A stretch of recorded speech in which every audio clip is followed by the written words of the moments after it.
This is Shy, And this is Megan, and this is the Magical Happy Hour. a podcast where we share our love for Disney and theme parks, travel tips, food. And anything else we feel like talking about. It's our 5th episode. It's insane. It's gone by extremely fast. I'm excited to be here with you. Today we are going to talk about planning a trip to Disneyland. This can be tips for if it's your first trip to Disneyland, or if it's your first trip in a while, or if you go to Disneyland all the time and you're just curious as to what we might have to say. We're going to be talking about some of our park must-dos and the best times that we think you should go to the park. And I feel like if you felt unprepared before for your next trip, you should feel a little bit more prepared now. Even the most veteran Disney goer, I feel like always has something to learn from a fellow Disney goer. Even in like my most going days, I feel like Shy was telling me about new things that I didn't think of doing or uh, cluing me in some of the new stuff that was coming out. So I'm excited to hear from her perspective, and I think I have some fun things to add too. Yes, I'm excited to hear about what you have to say. So, just so you guys know, me and Megan kind of came up with a rough idea of what we wanted to talk about, but we don't really know what each other is going to talk about. We're So, I'm excited. looking forward to seeing what you have to say. Likewise.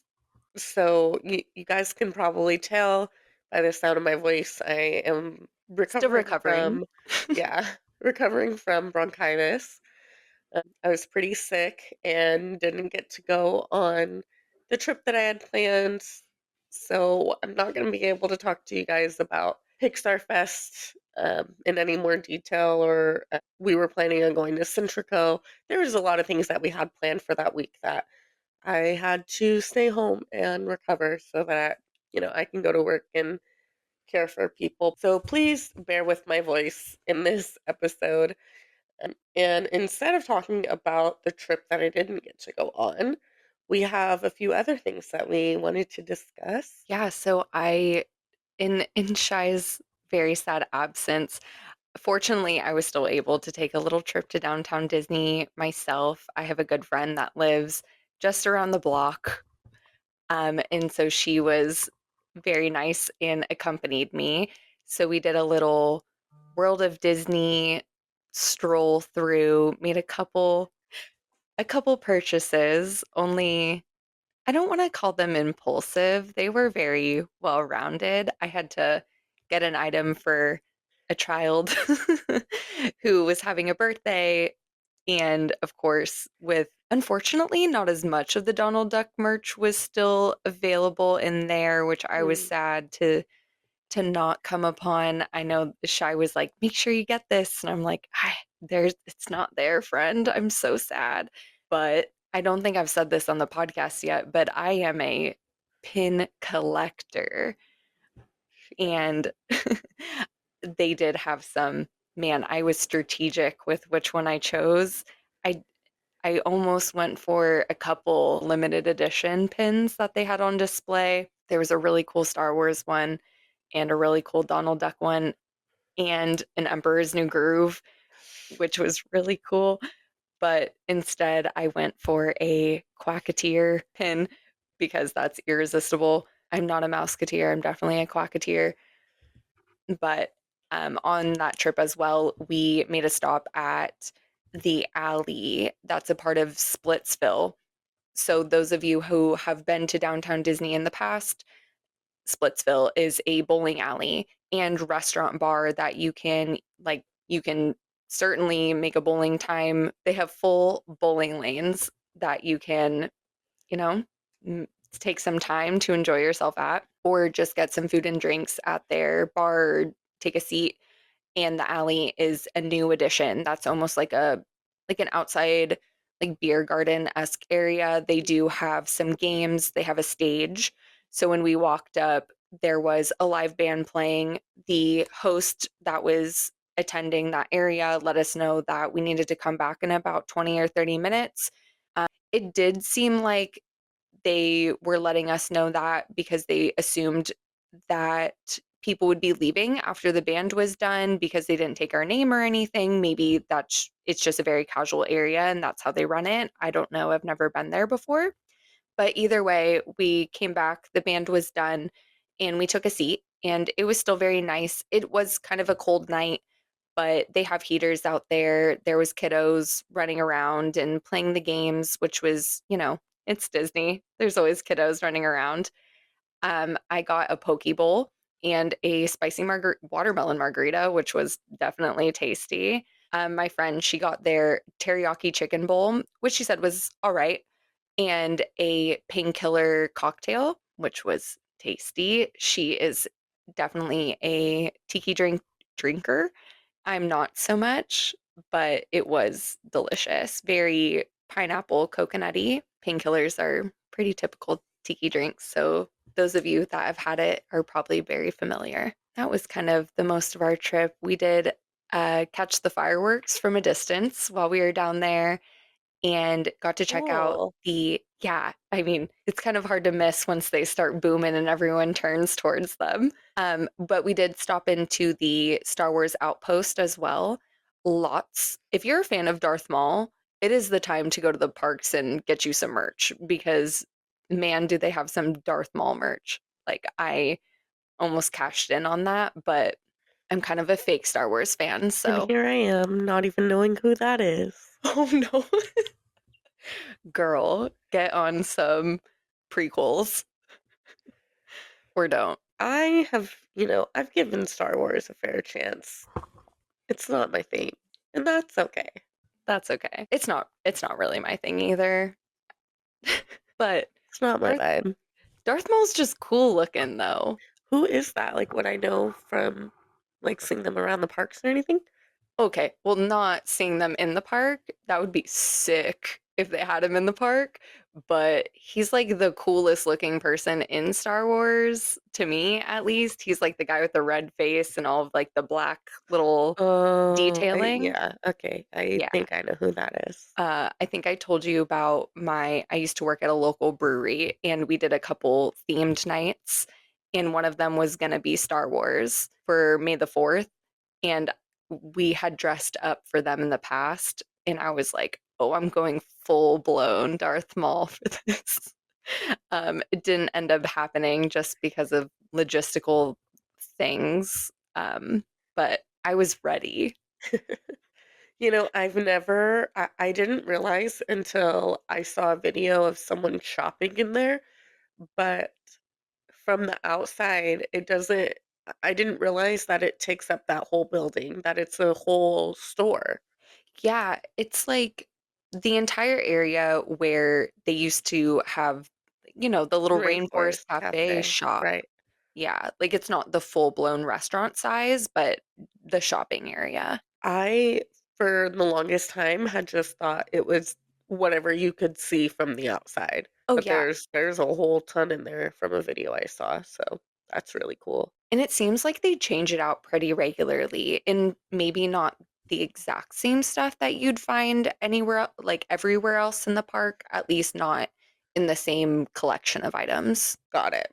Yeah, because like Darth Maul's not going to jive with Galaxy's Edge. Okay. Yeah, just because Like, that's a not the time period? no, no, because Galaxy's Edge is later, whereas like Galaxy's Edge is after like the original trilogy, whereas Darth Maul is before the original trilogy. That's why it's the prequels. Got it. Yeah, so there's a whole new security entrance that's a part of the whole downtown Disney kind of addition and like remodel. Is that what we want to call it? Yeah. Yeah. Entrance remodel, I guess. Yeah, it's certainly an entrance remodel. So it does look nice for sure. Like that whole entrance sign looks nice. So, and just to illustrate it for everyone that hasn't been there yet, the main entrance of downtown Disney used to be right in front of where the Wizard Mickey hat was in front of the Disneyland Hotel, right next to the old ESPN zone, and you'd just walk in some normal gates. There was definitely some construction walls that have been up there for some time. Now it is farther towards the parking lot. So just oriented a little bit differently. And It's, like, definitely, farther down to the right, correct? yes, if you're looking at the entrance, it's farther to the right. It looks nice, definitely matches the aesthetic that they're going for of like very mid-century modern, very Palm Springs with all of their new planters that are filled with cactus. What was surprising to me was how narrow the bottleneck is to get into the area. So you have all these planters around, and there's probably 12 security gates, if not more. And it kind of all bottlenecks around in front of maybe the center four. And as the security protocols are going right now, it takes some time to get through that area. So people are lining up against, like, all the way as far as they can against those planters, and then squeezing in once those lines move forward from the other lines, which you can kind of interpret that as you may, but it to me, when I was just standing there, and it when I went, it was 6 o'clock, 6:30 on a Thursday evening.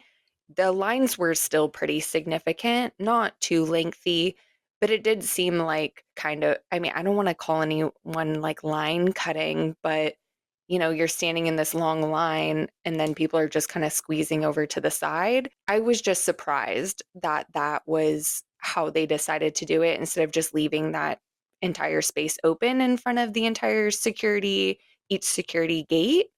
However, it did not take us very long to get through. It seemed like, however, they're doing maybe the strollers is moving quicker, so you're not getting stuck behind somebody that has like a massive stroller. I wasn't paying that much attention around me. I was with a friend. We were chit chatting. We don't see each other all the time.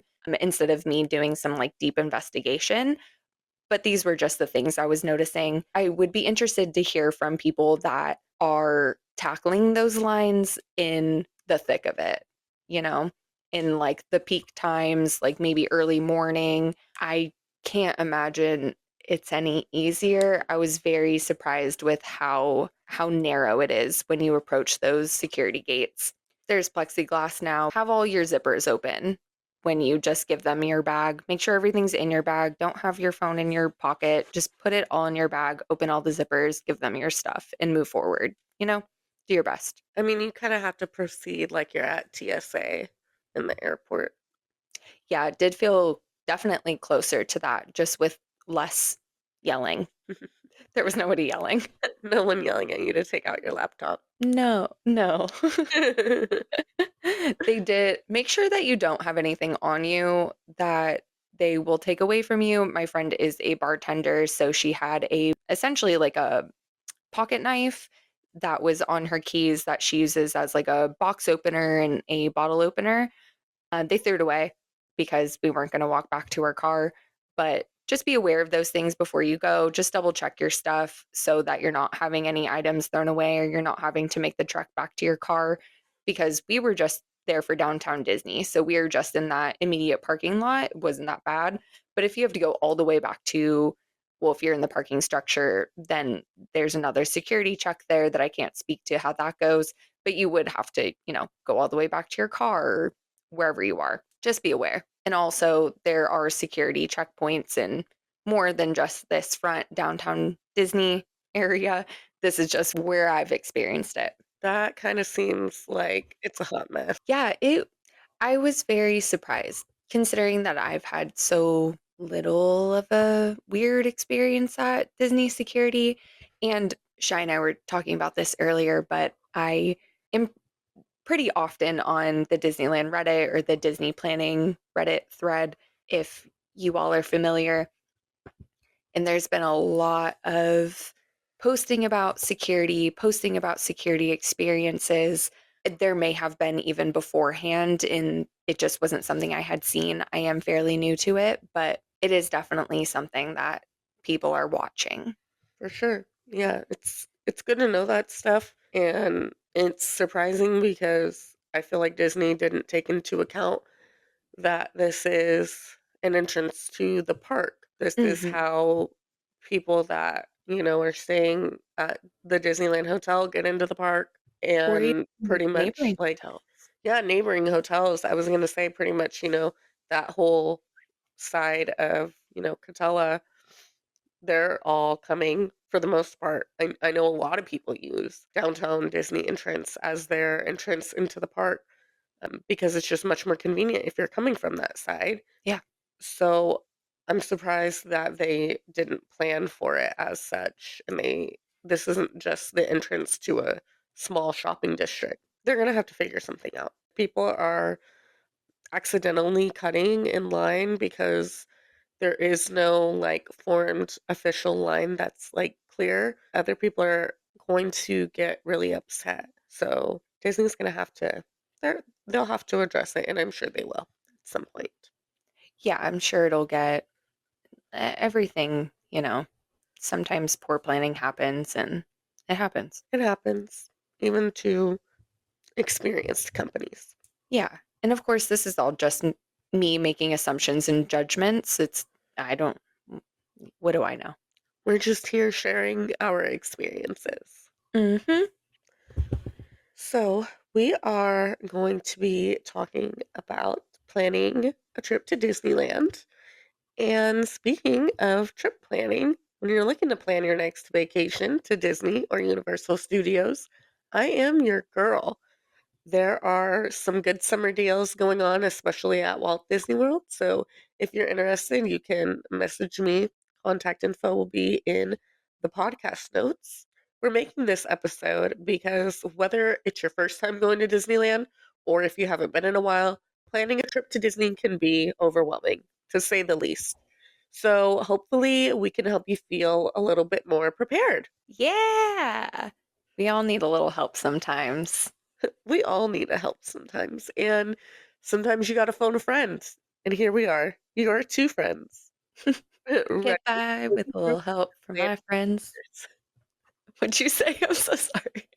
Oh, I said, "Here we are, your 2 friends, Yes. ready to help you through your planning adventures." Hmm. Alright, so step 1 is going to be figuring out when you want to go. As a travel agent, one of the most, I would say the most common question that I get is, when should I go? When is the best time to go to Disneyland? And that there's not really a right or wrong answer. It just depends on what you're looking for. If you're looking to go when the crowds are the lowest, I would say typically between January to March before spring break. And September is also a pretty good time to go. These are also usually the most affordable times to go to the park. However, there's going to be some things that might be missing when you go during these times. This is when a lot of the water rides get their yearly refurbishments, so those might not be running during that time of the year. They typically will do refurbishments on a lot of their rides during their quote slower season. So you might not get to experience something that you were really looking forward to. So when you're planning, that's a really great question to ask your travel agent, and figuring out like what your priority is. What do you think? So I have literally basically the exact same times written down. You said January to March, and I was like, oh, I have March. And then you said until like September. I'm like, oh, that's exactly what I have. That's good. What I think is the benefit of going during the spring, like during the March time, is food and wine. Oh yeah. It, yeah, I definitely think part of your planning needs to be around what you hope to do in the park. And Hmm. that's something that we're going to get to later with the must do's. But if you like a food festival, if you like some maybe extra entertainment stuff, checking out when those festivals are happening or even extra events are definitely going to inform. when you plan your best trip, I'd say.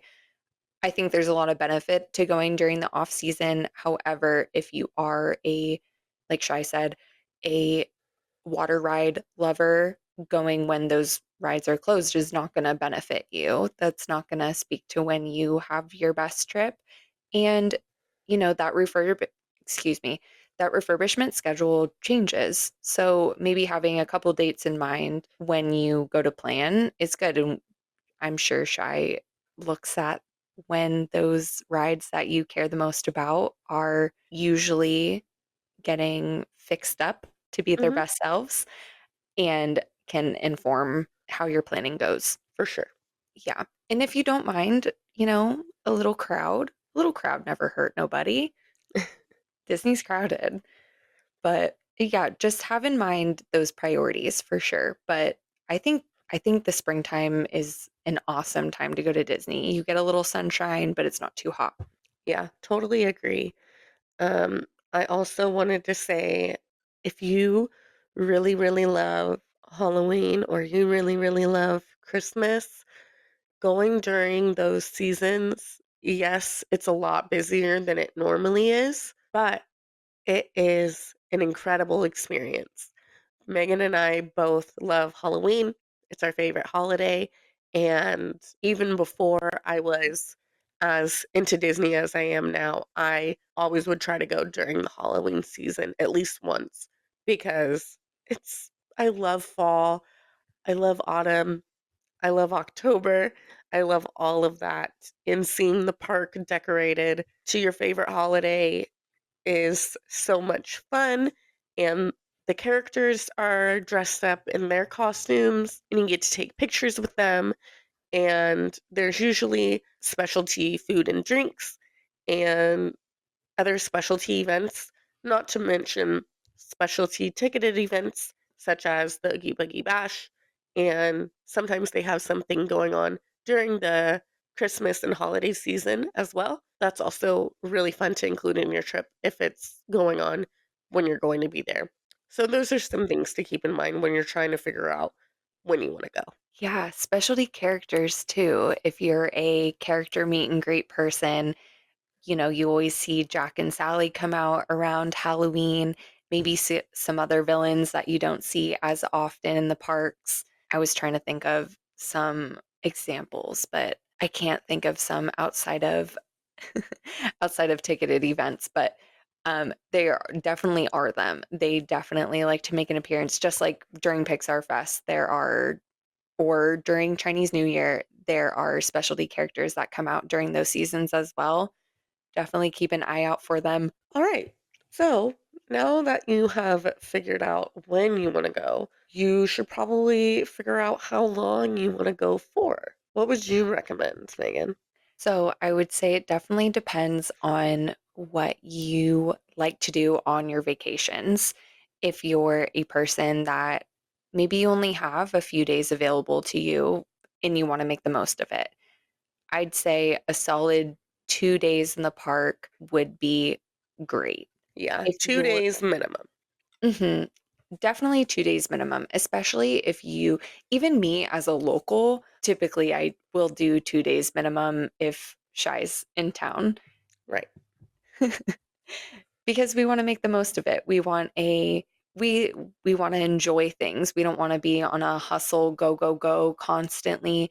A solid 2 days in the parks, whether you're doing personally, I would say do a 2-day park hopper. That may not be financially available to you, and that's totally okay. If you're doing 1 day each park, I think you're gonna have an amazing experience. If you are looking for maybe a more relaxing vacation, maybe or if you want to do more things in the local space, you want to do even another local theme park, like you want to take a trip to Knott's Berry Farm, for those who don't know. Um, that is very close to Disney. Definitely, you don't have to travel far to do that. You can use local transportation, even, which we'll get into later. But give yourself a couple more days if that's your plan. Maybe plan for 2 days in Disney and then a day at that park as well, or a day by the pool, a day to explore the sights of Anaheim. There's some really awesome local restaurant bars, little local spots that you may not have heard of otherwise, or checking out what the Disneyland hotels have to offer. Even if you're not staying on site, there's some great restaurants, some great activities that they offer, or you just want to kick back. What Yeah. do you think? So I agree, definitely at least 2 days. Um, I think you can do everything in 2 days easily and comfortably if you're with just a handful of adults. However, if you have children that are of a certain age that really need you all the time, Mhm. you're going to have to factor in more time to be at the parks if you want to experience everything. Because That's a good point. I didn't even think about, like, naps for kiddos or anything like that. right, yeah, like, you're going to wanna stay A, nearby so you can get back for a midday nap. You might not be able to get everyone up and early and rope drop and be able to experience the park, during those first 2 hours that are pretty vital for getting rides done if that's a priority for you. You might not be able to do that. So, if you have kids, I would say at least 3 to 4 days to be able to have a trip that is less stressful, because Mhm. trying to get everything done in 2 days when you have small children, it's not very realistic. So I would say definitely plan more, and if you have a large group that you're traveling with, that also takes a lot of time. You're not going to be able to be with everyone doing everything, every ride, every dining experience with everyone all the time when you're traveling with a group of, say, like 6 to 16 or 6 or more really. It's going to take a lot more planning. You're going to need more time to get everyone together and to be able to plan to do things together. Just being with a large group, as I've done many times, I've gone with 20 family members. I've gone with an entire dance studio and trying to find times to just get everyone together to take a picture can take hours away from your trip. So the more people you have, I think the longer you need to stay. And if you have children, I would say your at least 2 days should turn into at least 3 days.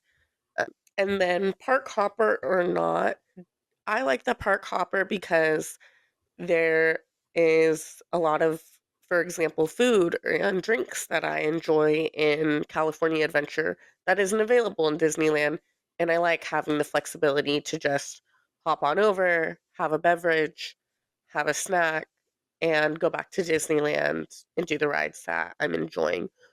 And a lot of times, California, or I would say all of the time, California Adventure closes an hour or more before Disneyland. So when California Adventure closes, you can hop on over to Disneyland, spend the rest of your evening there. Park hoppers are a bit more expensive, so you definitely don't have to do that. If you can get at least one day in each park, you'll be able Mhm. to experience plenty. But there are some benefits to having the park hoppers. Yeah, I definitely think if you have more than 2 days in the park, you probably don't need a park hopper, but it's really up to how you want your trip to look like. Because I'm like you, I like the flexibility of being able to be like, "I really like this little snack over in Cars Land. I really want a chili con queso right now, I'm gonna go get one." Right. But also, another thing, if you have kids, it's not going to be as easy for you to hop back and forth between 2 different parks. Mhm. Mhm. Definitely. So, my next question, and I know I did not prepare you for for this one, but I already know what you're gonna say. Okay. The next thing that you need to decide, are you gonna do Genie Plus or not? So, if you don't know what Genie Plus is, it is Disney's new, it's not really new anymore. It's something that came post-COVID, skip the line service. So traditionally, Disneyland had fast passes.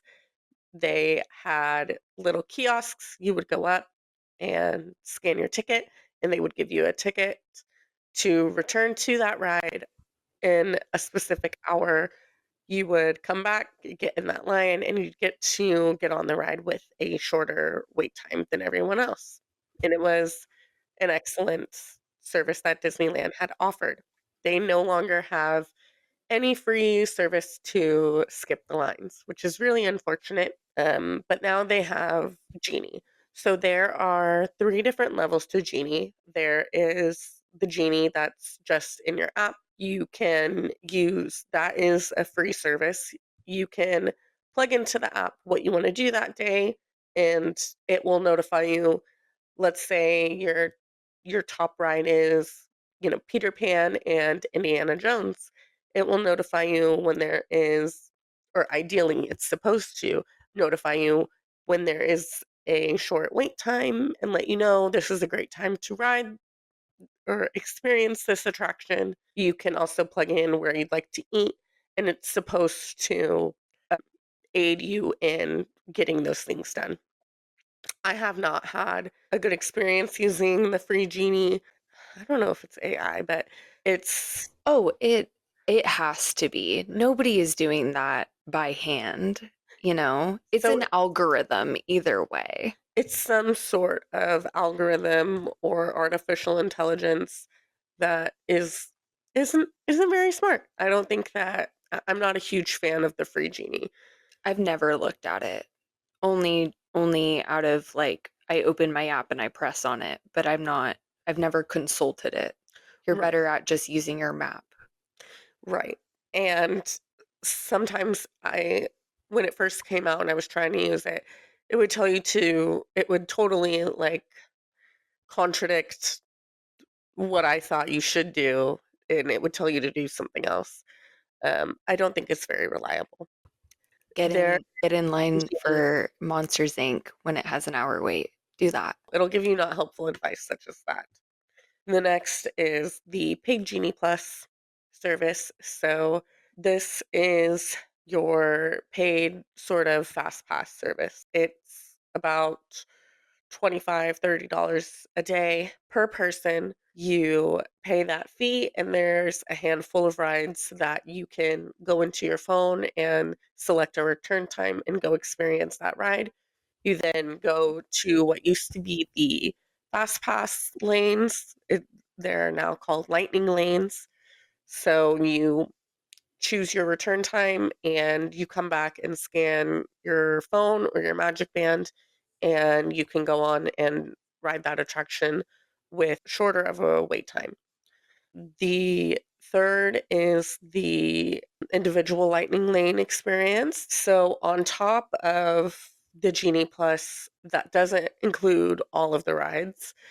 There are specific rides in the park, such as Rise of the Resistance and Radiator Springs Racers, that are not included in Genie Plus. You have to purchase. Oh, what else? No, I'm curious. Do you know all the rides that you're able to do individual lightning lanes for? Because is it just those It's two just or those two now.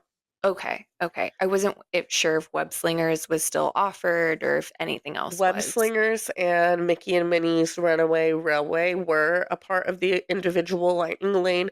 They're both just a part of regular Genie Plus Which makes now. sense. Yes, Mhm. and so the only rides that you would, additionally pay for at this time is going to be Rise of the Resistance or Radiator Springs Racers. The price fluctuates per day based on Capacity? capacity and, availability and the popularity of the ride that day, but it's about, $20 a person to skip the line for those rides. You come back and it's the same thing that you would be doing as if you were using the Genie Plus Lightning Lane. You're just paying an additional $20 per ride per person. So, do we recommend the use of Genie Plus? I think, again, it depends. I think that if you don't get to go all the time and you don't want to wait in line and you want to get these rides done, and it's a small group, maybe just you and your partner that are going, I think it's worth it. I think it's worth it to fork out the money and be able to save yourself some time waiting in line to get on those rides and to get out. so that you're able to do more because you're not able to go to the parks as often. If you really want to experience Indiana Jones and it's a 70-minute wait, you're the whole time you've been at the park, you might not be willing to sacrifice 70 minutes just standing in a line. And so I think that Genie Plus is definitely a good option if that's your priority. However, if you have a family that you're going with, paying twenty to $25 extra per person per day that you're going to the park is a lot of extra money that you may not have initially set aside for your vacation. And if you don't have that, it stacks up to hundreds of dollars.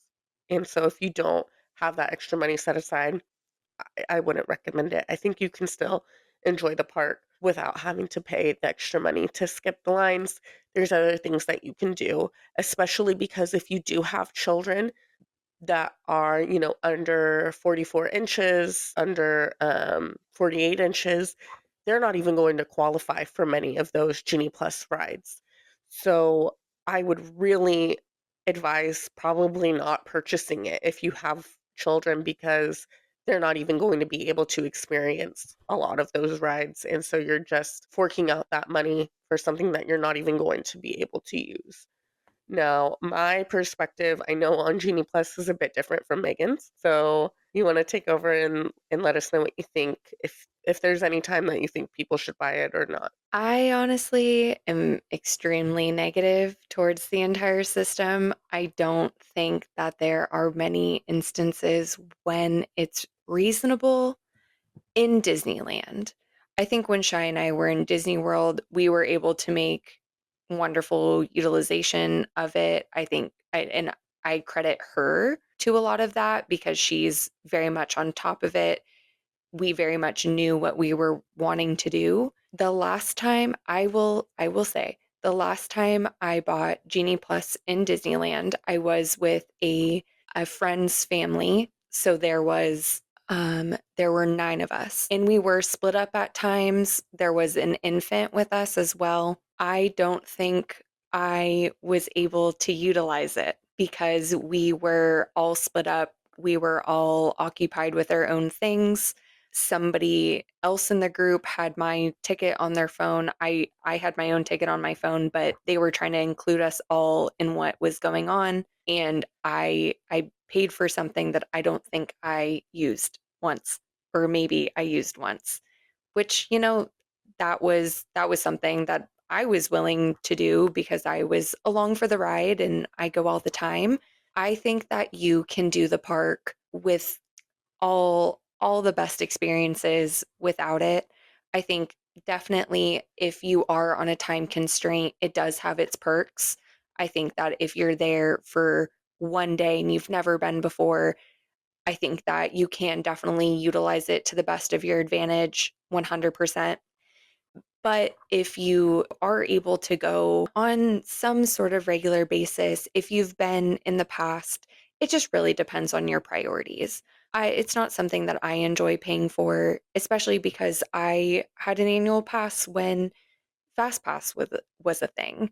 And so having the utilization of the same system but for free, and now having the utilization of a system that's not free makes me feel bad and gross personally. But Not as good. It's not no, free, it's not as good. no, no. Especially because personally, I think they sometimes jack up the wait times to encourage people to buy the Lightning Lane. And I think sometimes they oversell the Lightning Lane, so those lines aren't going as fast as they would in the past. And that's really unfortunate.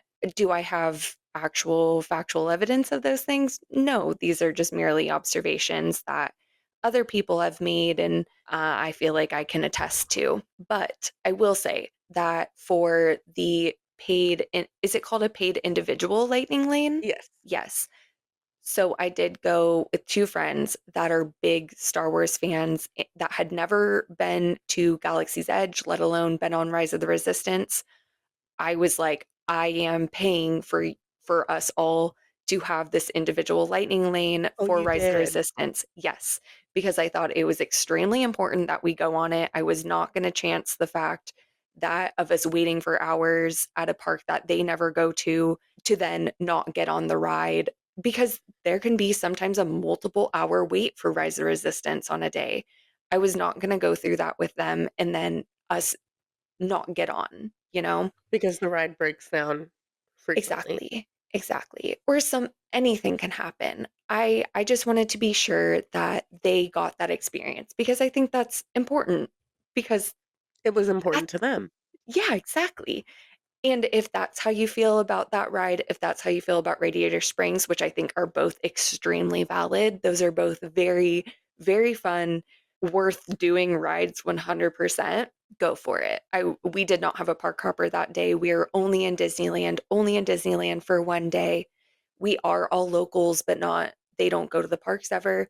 So I was willing to do that for all three of us, and it worked out very well. I was very happy with that decision. They had gone about a year later without the same knowledge that, Shy has helped bestow on me and we share together. And they texted me at about 3 o'clock in the afternoon after probably that individual lightning lane had sold out because they do, asking what I did the the time that we all went together and how they could do it too. And I had to be like, "Oh, you guys, I'm so sorry. It's probably not an option at this point, but I hope you're having fun." So if that is something that you want to do, definitely look at the times, prioritize it earlier in the day. That's very much adjustable to you. I think worth doing. Rise of the Resistance is arguably one of the greatest experiences that you can find on any Disney property. It's an amazing experience, and it is definitely worth forking over the money, in my opinion. However, please do it first thing in the morning. Do not rope drop Rise of the Resistance because it does not open with the rest of the park, number 1. You're losing time. You're losing time. Number 2, try to get on that ride before noon if you can, if it's really important for you to ride it. Because if the ride breaks down, you have ample amount of time to get back on it versus if you're saving it to be the last thing that you do at the night. Number 1, it closes before the rest of the park. It closes early. And number 2, it breaks down a lot. As we keep saying, it breaks down all the time. And sometimes it will be broken down for the rest of the day. So if it's something you really want to experience, you need to be prioritizing that early on in your trip, just saying. It's not one that I prioritize on a typical trip. It's certainly one that I roll with the punches. If it's available under an hour, then and the friends I'm with are willing to go, then we go. Mhm. But one of the first trips I took when it had opened, my partner and I had gotten in line, gotten to the after the second pre-show, so after you're on the little pod portion, and it broke down. Yeah. And so we got a pass to come back on, skipped the whole rest of the line, got back on around that same part. I think they had have you load on to that transport, and then we got in they have you line up on these like individual colors, and it broke down again. Third time we were able to get fully on the ride, but those things do happen. So I think going with the flow of your trip and like having that in mind is going to give you the most successful trip that you can because things happen. Wild things happen sometime. This is an old Yeah. park, you guys. Yeah. Even the newer attractions, things happen, but we're going to try to give you the tools to have the best ever. And navigate around experiences like that. Absolutely. Megan, do you want to tell us a little bit about airports, traveling to Disneyland? Because we are very fortunate to both be able to get to Disneyland by way of car, but not everyone is so fortunate, and not everyone necessarily wants to travel by car. I have a group of girls that I'm going with in October, and 4 of us are driving. one of them is flying because she has to drive down there the week before for a Run Disney event. So she's like, "Nope, this time I'm just gonna fly by myself and it's fine." And so that works too. Give us the rundown on the airports. Yeah, so luckily LA slash Orange County slash I think the most distant or other proximal area would be Riverside County about area. Basically, there's a lot of different airports down here. So you do have quite a few options from going to closest to farthest away. You have the SNA, Santa Ana, or John Wayne Airport. Then you have the Long Beach LGB Airport, then LAX, Los Angeles, and then Ontario International. Then you have the Hollywood Burbank Airport, and then San Diego. So I'm going to break them each down a little bit. The last three, just because of the distance, I don't have as many details about them, but I do have some. But for the first three, I have different modes of transportation and the distance and all. So, starting with the Santa Ana or John Wayne Airport, that's going to be your closest to Disneyland. That one is located within Orange County. It's about a 15 to 20-minute drive. It's about 14 miles from the park. And so with that option, you can take an Uber or a Lyft. A standard Uber is about 26 plus dollars. For a larger Uber, if you have a group of 6 people, or can hold up to 6 people. So, or even if you have like a mass amount of luggage, you might want to opt for that one. It's going to be about $40. With Lyft, pricing's a little bit different. It's going to be 38 for the standard and 42 for the larger. Of course, you have the option of a rental car, but if you're only planning to go between the airport and the hotel, I don't think that a rental car is going to be the best option for you. Many of the hotels in the area have a parking fee, or of course, rental cars can be fairly expensive every day. But if you're trying to, travel around, go to other surrounding areas, maybe a rental car is best for you. But also, Orange County has a awesome bus system. It's a Orange County Transit Authority. It's very easy to take. It'll pick you up straight from the airport. And then within Anaheim, they have the Anaheim Regional Transportation System also, which is also buses that'll take you between the hotels and Disneyland or other parts of Anaheim as well. All very reasonable expense wise options, and they go between other parts of the surrounding area. So, just leading into that, if you were to fly into Long Beach, you can take their metro, which is their bus system, to the OCT, like the Orange County Transit, and bus in from there. I'm located in Long Beach. I've taken the bus to Disneyland multiple times with the OCTA. It's very easy. I think it was $3 one way. I think it's $5 if for an all-day pass. I might be a little bit off with that, but it's very cheap, very reasonable, comfortable. It's just a bus. Lots of people are on it, other Disney employees too. So from the Long Beach airport, it's about 15 miles. So it's about a 30 to 45-minute drive to the park. A standard Uber is going to be about 35 plus dollars. And then a larger Uber is going to be about 55 plus dollars. And then Lyft will be about 50 for a standard, 55 for a larger. But then they have the option of doing a shared Lyft also, which I saw was about $37. So if there's only one or two of you traveling, maybe a shared Lyft is going to be your best option. And I know at times when you do those shared rides, maybe you'll end up being the only one in there because nobody else is requesting a shared ride, but it just depends on the day. Try to save And a then little money. save a little money, save a little cash, which if you're going to Disney is You're something gonna you need may to do want to. that. Uh-huh, yeah. That's why I wanted to include the buses because I think that is a beautiful option. I love that. Especially, yeah, especially if you're staying maybe on the outskirts. We'll get into this later about where we've stayed and our experiences with that. But at one point, was staying with family in Fountain Valley, which is over by Huntington Beach, and so driving into the park, we still had to park there. And at this point, what is parking? $30? Yeah. So not cheap.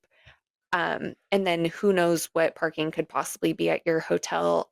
When I used to live in Northern California and drive down, I would always pick hotels off of free parking because I knew that we were proximity to the park, but also they had to have free parking or I wasn't going to book there. Anyways, I mentioned that the bus, you can take the metro to the Orange County transportation as well. Very easy to do. It's you take one bus from the metro, one bus from the OCTA. So moving on to LAX or the Los Angeles airport, it's going to be about a 45-minute to 60 plus minute drive. It just depends on the time of day. It's going to be about 35 miles. I know LA traffic is kind of legendary. Of course, when you're driving in that direction, you're driving towards Orange County, it is going to be a little bit less traffic and certainly depends on your time of day. Try to not schedule yourself during rush hour, between that 3:30 to 6:30 time. That's really going to be when it peaks, but just expect to be, about 45 minutes to an hour drive. If you take an Uber, standard Uber is about $70, where a larger Uber is going to be about 100. And then for a Lyft, you can get a standard Lyft for about 75. A larger one is going to be about 90-ish. And then they did have the option to do a shared Lyft, which is going to be about $50. So a little bit more reasonable there if you share one. Again, a rental car. Still would not recommend it if you're only planning to drive between the airport and the hotel. It still will probably not be the most cost friendly option. But again, it depends on what your trip looks like. I'm somebody that if I'm a distance from home, I'll probably rent a car, especially if I have to make an hour trek out somewhere. And then they do still have a bus or metro option, but it's going to be a little bit more involved just because of the distance. So just do your research. We will link all of this information. I found an awesome webpage that Disney put out that has all of these transportation options listed. They don't have the Uber and Lyft costs, but they do have the different bus transfers and metro options that you can take That's on awesome. that webpage. Yeah, it was very helpful, very informative. And then, so moving on to those other couple airports that I mentioned, Ontario Airport is about the same distance as LAX. So about 45, 50-minute drive, about another 35 miles out. There's just less because it's a less metropolitan area. Navigating maybe that bus system, getting an Uber, Lyft to and from is going to be a little bit more tricky. It's a much smaller airport. Yeah, yeah, absolutely. Much smaller area, much smaller airport, less willing people to make that distance of a drive on those Uber and Lyfts, but certainly still an option. I'm not have you flown into that airport? You have flown I into that have, airport. yeah, that's where Sasha lives. Mhm. So that's where I fly into to go see her. Do you see very much ride shares? I definitely do. There's definitely Lyfts and Ubers around. However, just not sure how willing they are gonna be to take you to Anaheim. Mhm. So just something to be aware of. And then we have the Hollywood Burbank Airport. So even further out, it's going to be about 45 to an hour plus. It's about 40 miles away. Definitely, it's north past the LAX airport. So it is going to be a little bit more hefty of a traveling distance. However, it may be beneficial for you to fly in and out of there depending on your travel plans. That is going to be closer if you're doing Universal, maybe as part of your trip too. That is closer to where that park is located, or even Six Flags. That's all out there. So if you're looking to do a whole amusement park trip, maybe that is your beneficial option. But maybe you want to look at renting a car if you're going to be traveling to so many different places. Just something to keep in mind. And then the farthest out, but still, of course, an option, the San Diego International Airport, which is a distance. That is a It distance. Yeah, it's about an hour and 35 minutes to 2 hours away. It's 96 miles. I'd say you definitely be renting a car, either that or jumping on. They do have Amtrak that travels between, um, the more Orange County, LA area, down to San Diego, but your traveling plans are going to become much more involved and intricate than if you're flying in more locally. So definitely do your research, plan your trip accordingly, give yourself that time, that travel time, and that time to spend in both areas. San Diego is definitely worth checking out too. Again, you want to see more amusement parks. They have Legoland in Carlsbad and SeaWorld in San Diego. Heck yeah. And again, I have an awesome link to lots of these options and details about what that, especially those public transportation options look like. And we'll link those in the episode description and I'll include it in the Instagram as well. Awesome. Love that. Let's get into the next step where you should stay. So, this is going to depend on a few things. Whatever is most important to you or your family during your trip. Is this your first trip where you're looking for something really magical for you and your family? Are you looking for something that's a little bit more affordable but still has an excellent distance to the Disneyland resort? Or is your priority finding the most affordable option? We're going to break it down for you. So, starting with the most magical, most expensive options, staying on property at the Disneyland Resort. So, unlike Walt Disney World in Florida, Disneyland Resort only has 3 hotels on property.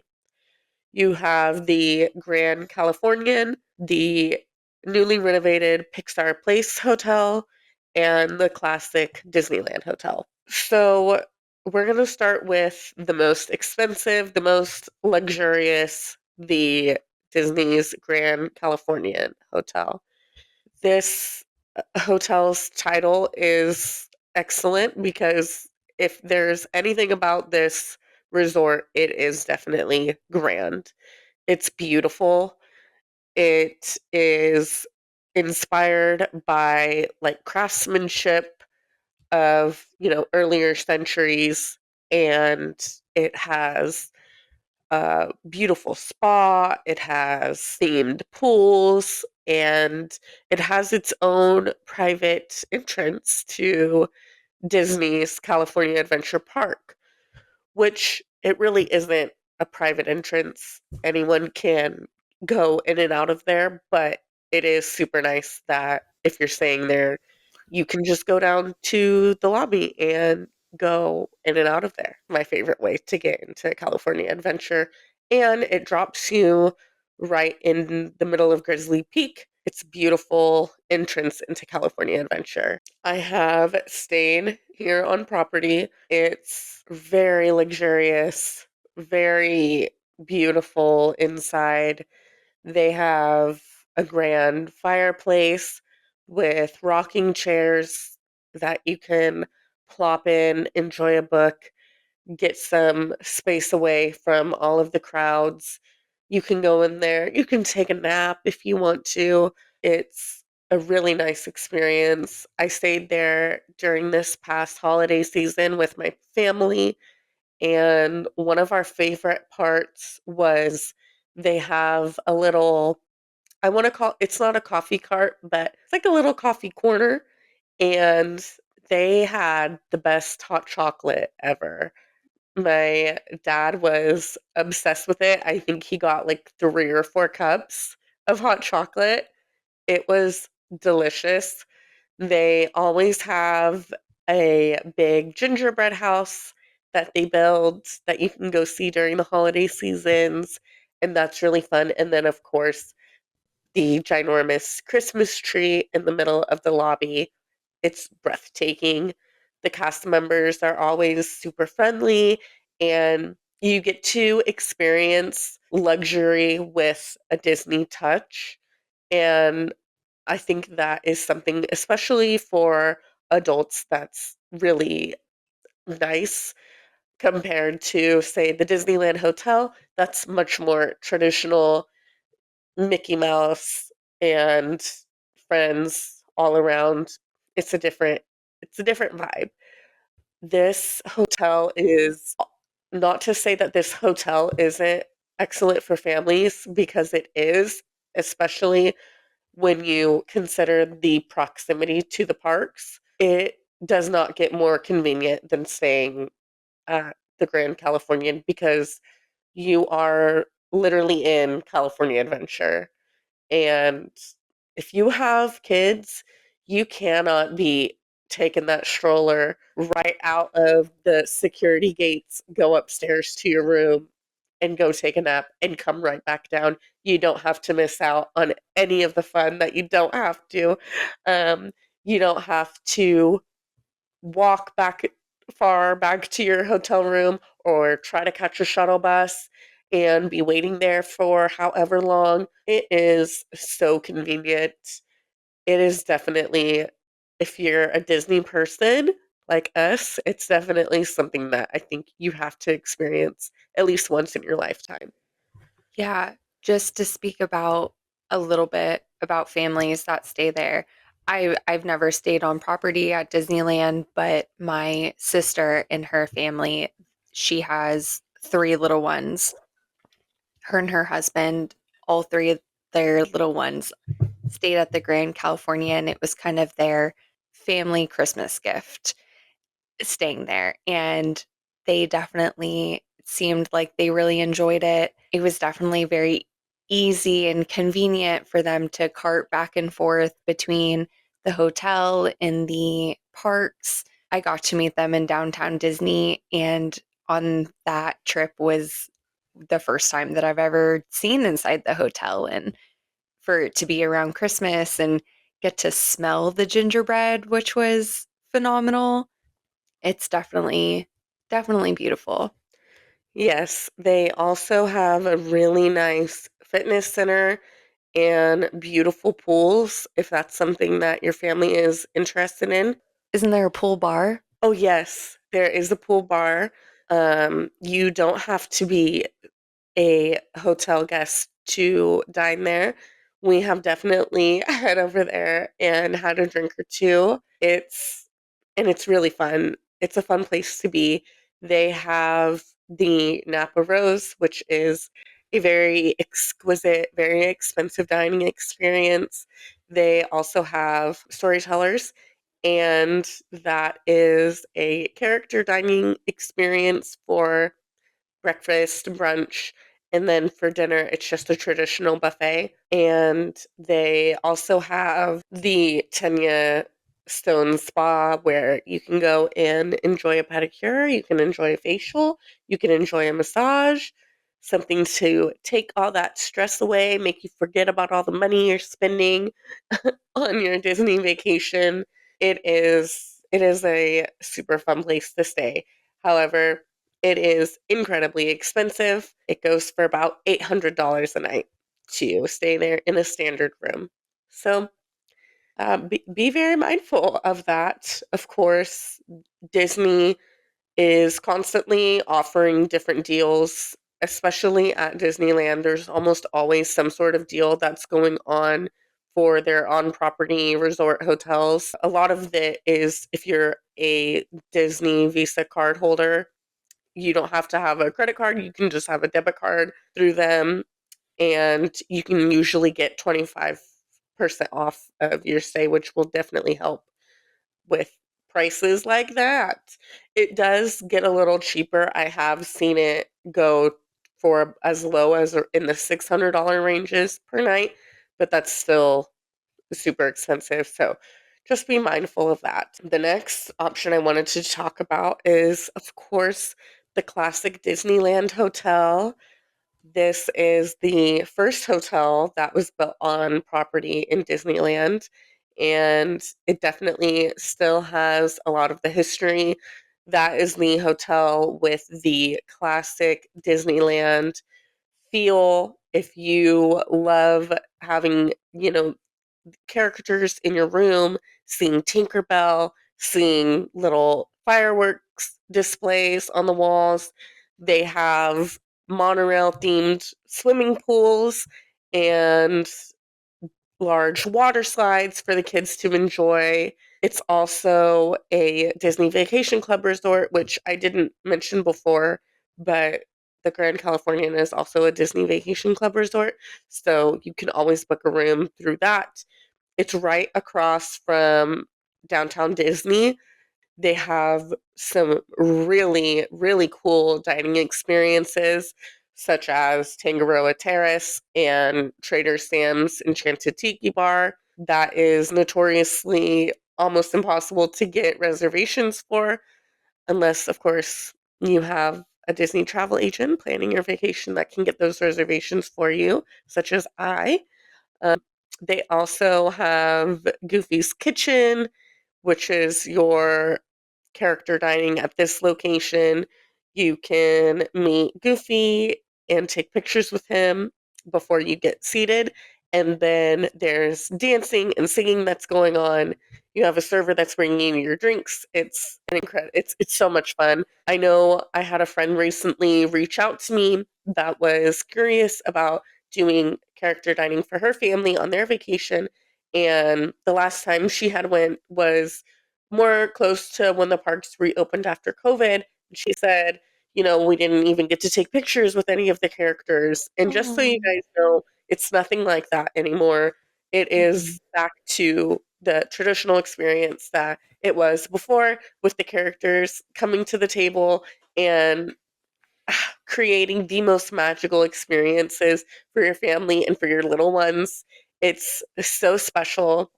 If you go to my TikTok, which is at Disney Obsessed Nurse, you can see videos of me dining at Goofy's Kitchen and getting to meet the characters during Halloween time. And you can see I'm able to hug Minnie Mouse. They're coming right up to the table and having one on one experiences with you and engaging with you and your family.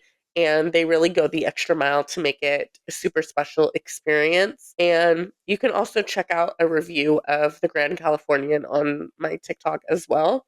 But overall, the Disneyland Hotel is going to be a great experience for you if you want some of that Disneyland nostalgia, a little bit of a throwback to the hotel in the park that Walt was here for, and especially if you have little ones that are into the traditional characters, I think staying at the Disneyland Hotel is an excellent option for you. Prices for the Disneyland Hotel are still incredibly expensive, a little cheaper than the Grand Californian. Depending on time of year, you can stay there anywhere from $400 to $600 a night. And they also always are offering typically some sort of discount on those rooms as well.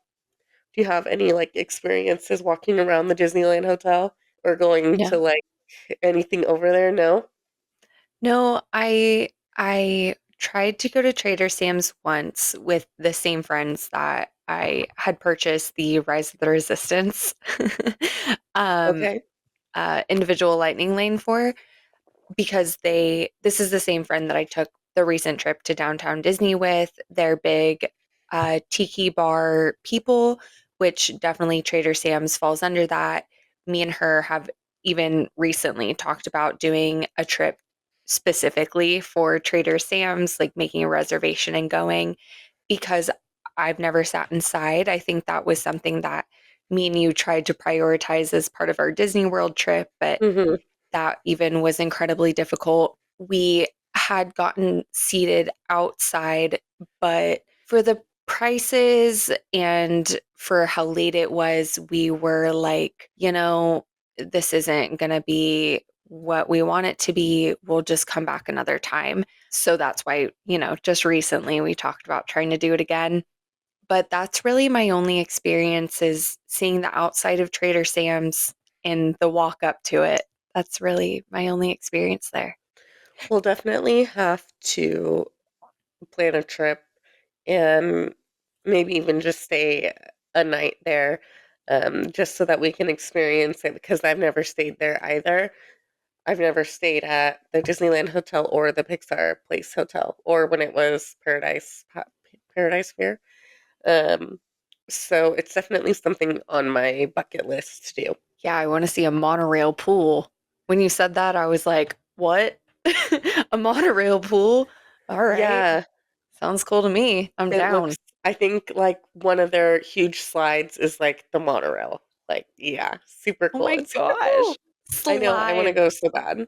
I'm not even a pool person, but I'm like, a monorail pool. Yes, I'm there. Yes, I'm there. And then finally, we have the newly renovated Pixar Place Hotel. This hotel is currently still undergoing some construction, and one of their buildings is still being remodeled for their rooms are still being remodeled, but the entrance and the lobby and all of that is completed. And from the looks of it, it looks really cool. If you are a Pixar person, it looks incredible.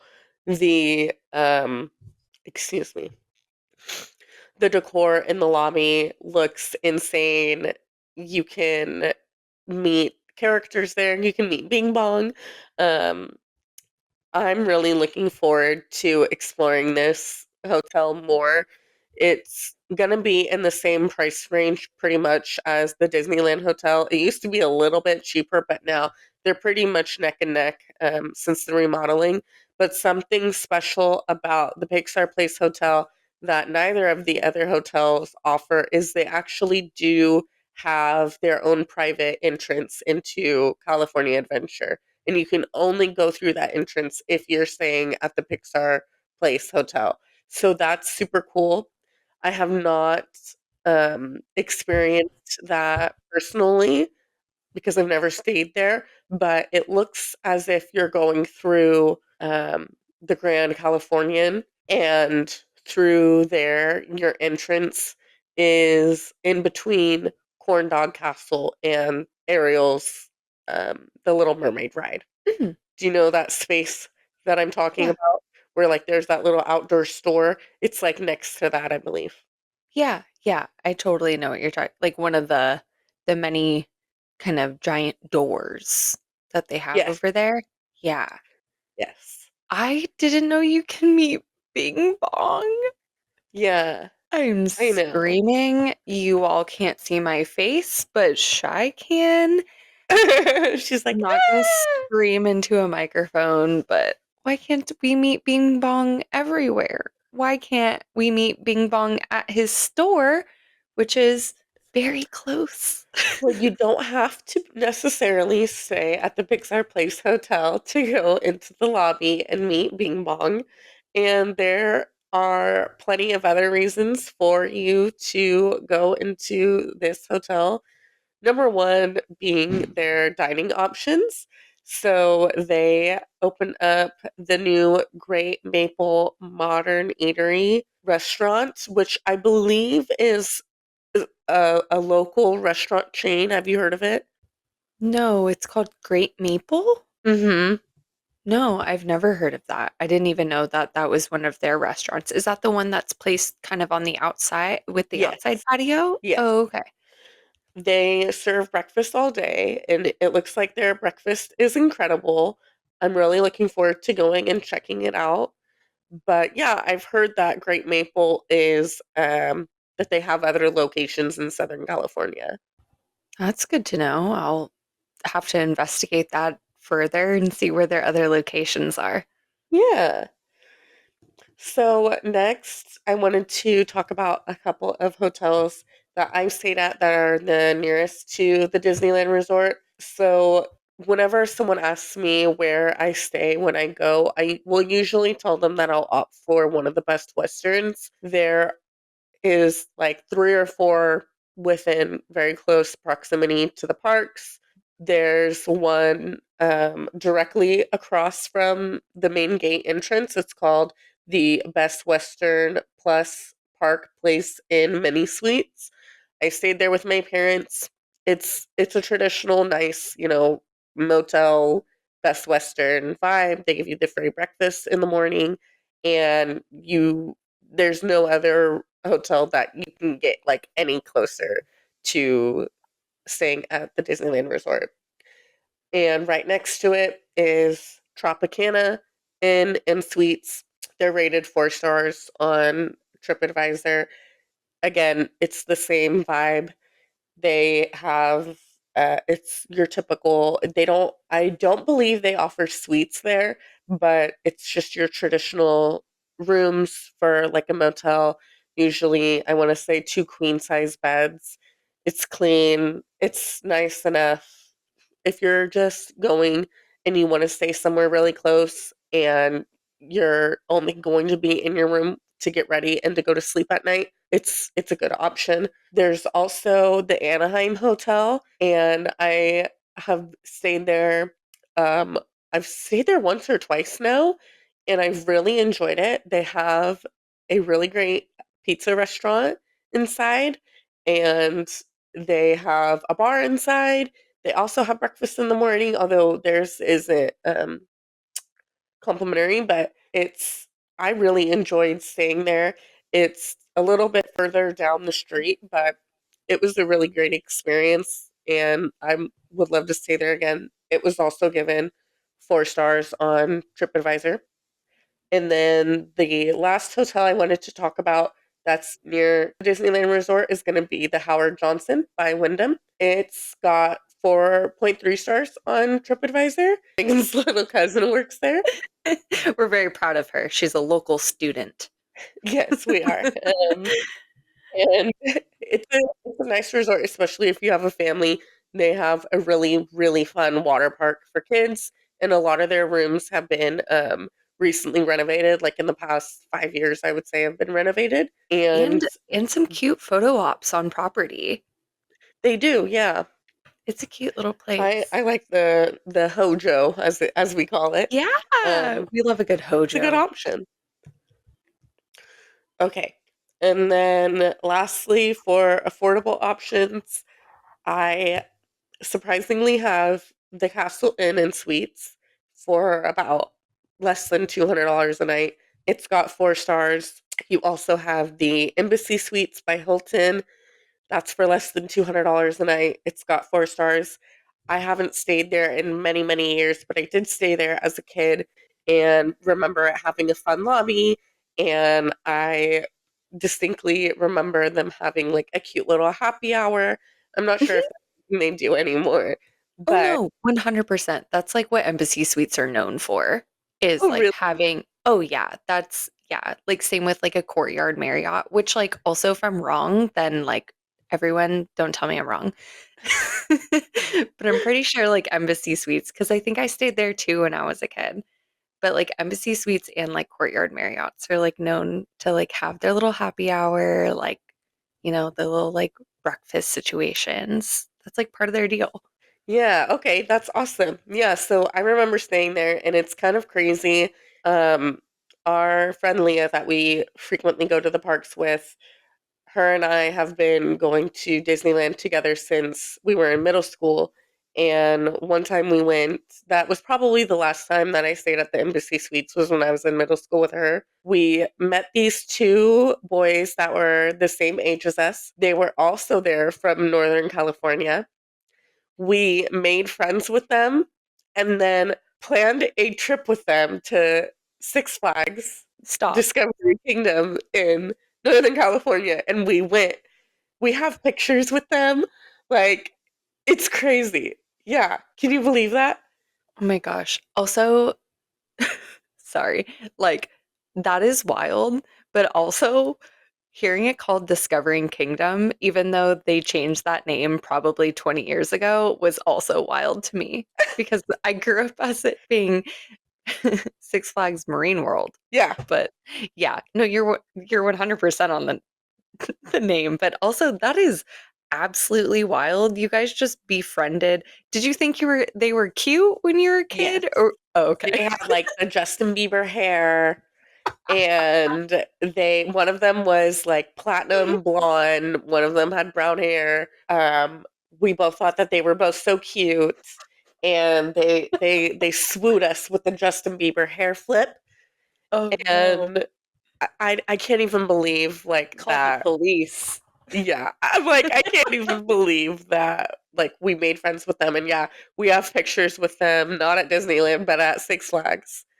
That's hilarious. I wanna see the Right? pictures immediately. If you guys have I the pictures, I'm posting them on Instagram. I had they're on this old camera. I have to find it. It's somewhere at my parents' house, but I'll find it. I'm We'll crossing make my this happen. fingers. I need it to happen. I need to see these pictures. Yes. We will get consent from Leah before anything else, but at least I wanna see them. Yes. You guys probably Absolutely. had, like, MySpace or Facebook, right? Like, Yeah, maybe they're I on think I'm something. sure it was through MySpace or something like that. Yeah. I'm screaming. Oh my god, that's amazing. So funny. But yeah.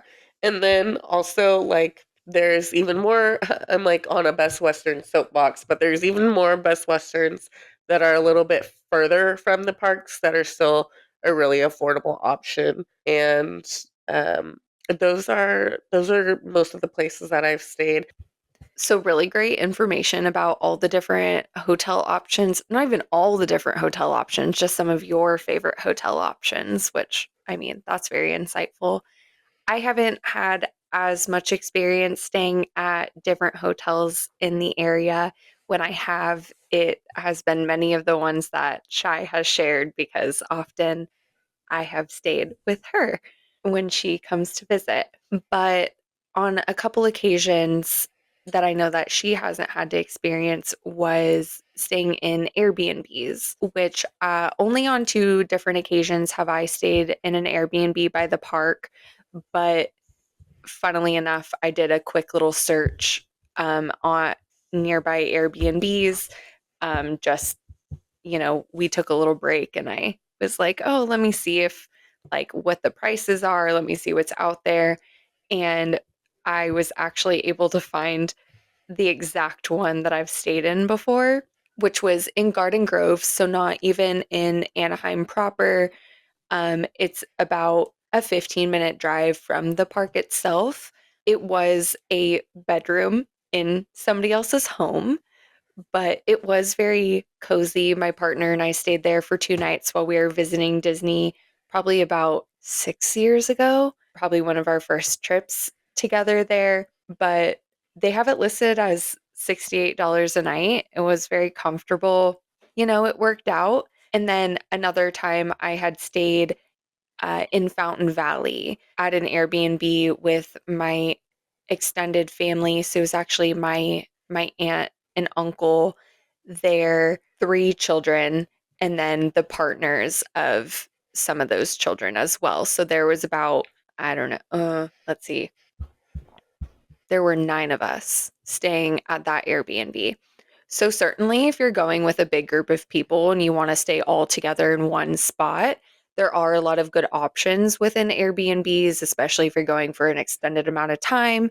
You want that flexibility of having a whole kitchen, maybe some extra amenities like this place that we stayed at had a pool table in their garage and TVs in every room. So there's lots of space to spread out, lots of, extra activities, lots of room to park each car that each person drove down with. There is some benefits to doing that. But of course, if you don't have a car with you, you're not going to have the benefit of having that public transportation pull up right in front of your hotel. You are going to have a further commute over to the park. So I know that one day that I went with them into the park, we definitely didn't rope drop. It took a little bit longer for everyone to get out of the house and get over to the park itself. And then we had to park there and get in. All of that, you just got to really weigh your pros and cons, but still comfortable, still a good option. Just depends on what you're looking for. Have you seen any of those Airbnbs that are like Disney themed? Yes, I have seen some fun ones. There are definitely a lot closer to the park. They just, for us, they were out of our price range at that time. because a lot of the time when you're renting those properties, you're renting a full house. So it is going to be, you're paying for the multiple bedrooms. Also with Airbnbs, you're paying a cleaning fee. So sometimes that can add up to be just about as much as you would pay for a Disneyland hotel room, or a like an amount for one day is going to be what you would pay for multiple nights at a one of the hotels that Shy had talked about beforehand. Yeah. So there's definitely, you just got to weigh the cost benefit, because if you are staying close to the park, like there's definitely a whole neighborhood that surrounds Disneyland. You may even be able to stay at a home that you can see the fireworks from the backyard. If that sounds good for you, then that's great. If you want the comfort of being right in front of the park, then maybe a hotel's right for you. But depends on your group, depends on how many people, depends on what experience you're looking for. If you're looking for maybe a little bit more than just your typical hotel room, maybe getting a full home, full decorated home might be a little extra fun. Sounds fun to me. Totally. Totally sounds fun to me. Yes, I think there's a bit of a misconception with Airbnbs that it's always going to be the more affordable option, and it's Mm, definitely not when you no. take all of the like fees that they charge into consideration. Of course, if you're staying in just one single room, that will probably be more affordable than having your own hotel room, depending. Like Yeah. really depending on where you're staying and like what part of the city you're staying in, but it can be more affordable for you.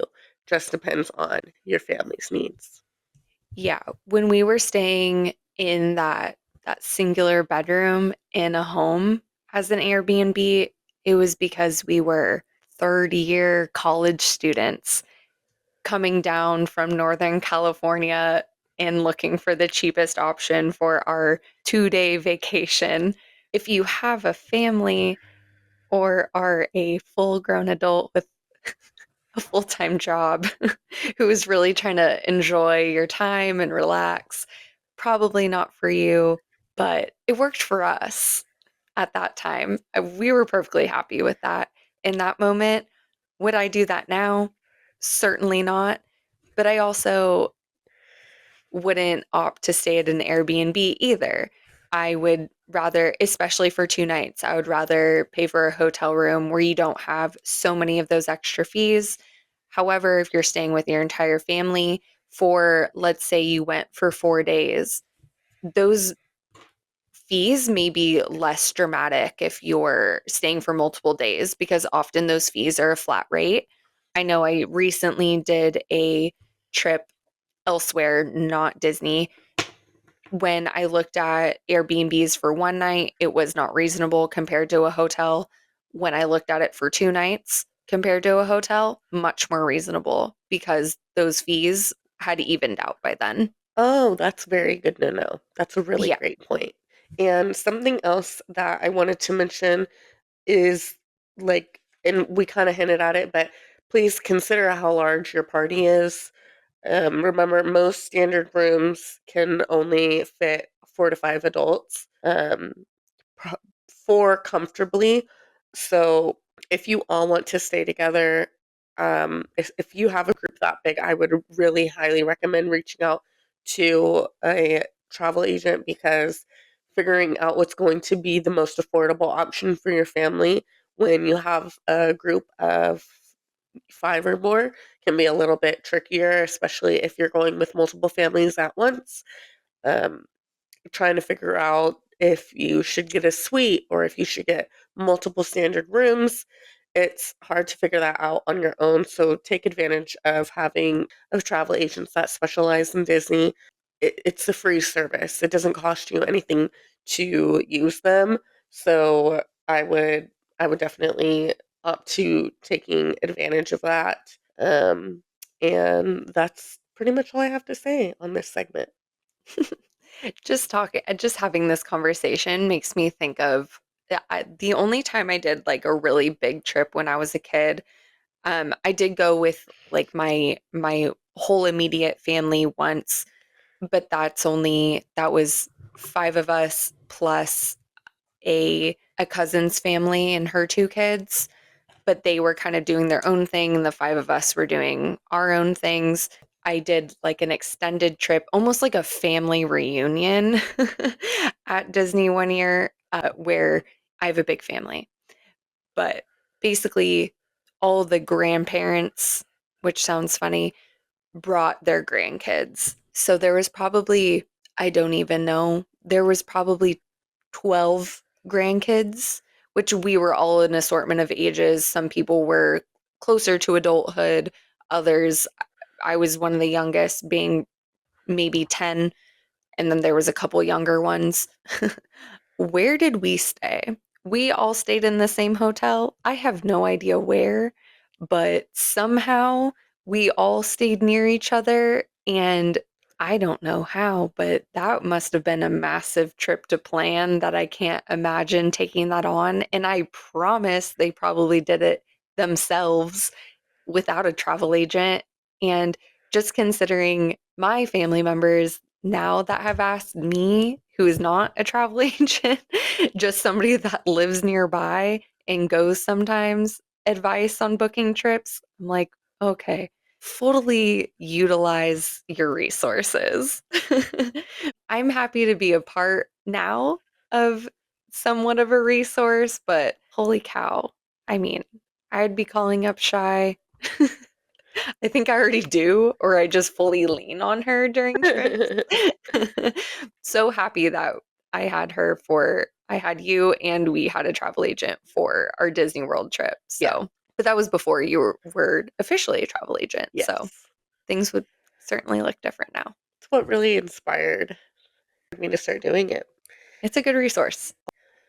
Well, we talked about a lot to think about, a lot to consider. Looking forward to continuing on with this subject in our following episode. But thank you all so much for listening. We post new content every Saturday. So please follow us on Spotify, Apple Podcasts, and wherever else you listen so you never miss an episode.